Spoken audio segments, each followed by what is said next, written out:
show you how to put together the 2.9 operative resection tray. So the tray has two levels to it. You have your top level and your bottom level. The easiest thing to put together is if you're trying to do a diagnostic portion.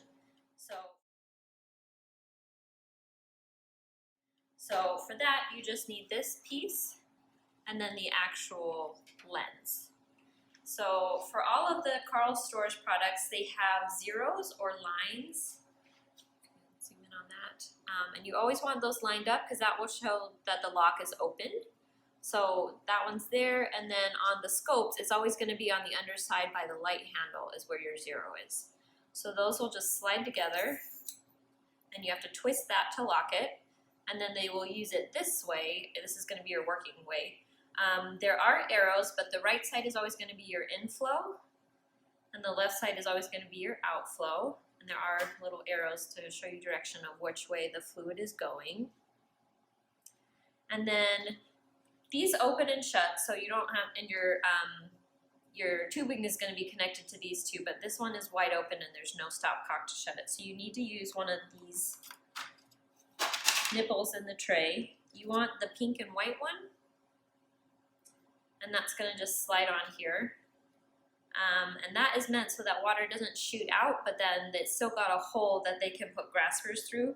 You don't want to use these gray ones because they will leak. So these two flexible graspers can fit through that channel.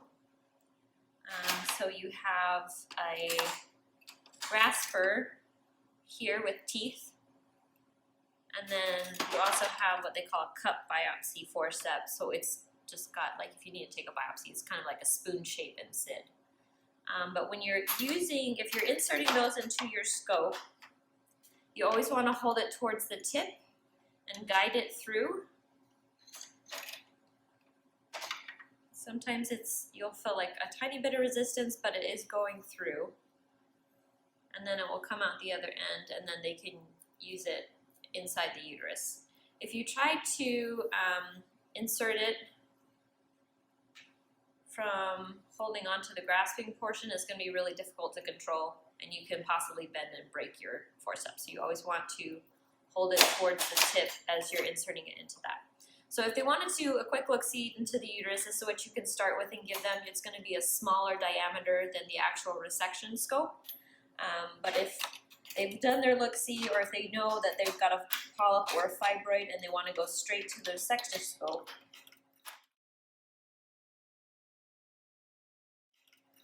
then you need these pieces. You'll still need your lens, so you want to unlock it and pull it out. And these are the pieces you need. You're going to need this one, which is called the working element. And it's the grasping part where your loop or your barrel or your ball will go into. And then you need an inner sheath and an outer sheath. So you need these four pieces to put your scope together. So start with the sheath. So this tan piece here rotates, and that's what allows the scope to actually rotate 360 as they're doing the procedure. But sometimes that sheath can get in the way, or as you try to put your scope together. So again, you want to line up your zeros, either a zero or a line here. And then this one is a little bit harder to see because it blends in with the grooves on here, but your zero is here. So you can have them lined up correctly, but if this tan piece is in the way, they're not going to fit together. So you just need to rotate that. There is a little notch in here. If you line that up with a zero, if you see that, then that should fit in snugly. And then you always need to make sure that you lock your lock there, and then always just kind of give it a little tug to make sure that it got seated correctly and it locked. With your working element, you always need to have a loop or the roller ball or barrel in there, because there's a little hole back here that will leak if you don't have the disposable in there. So if they want to do a quick look-see, I would suggest using the diagnostic portion, because otherwise if you give them the resectoscope, it's going to leak on them and then they get upset.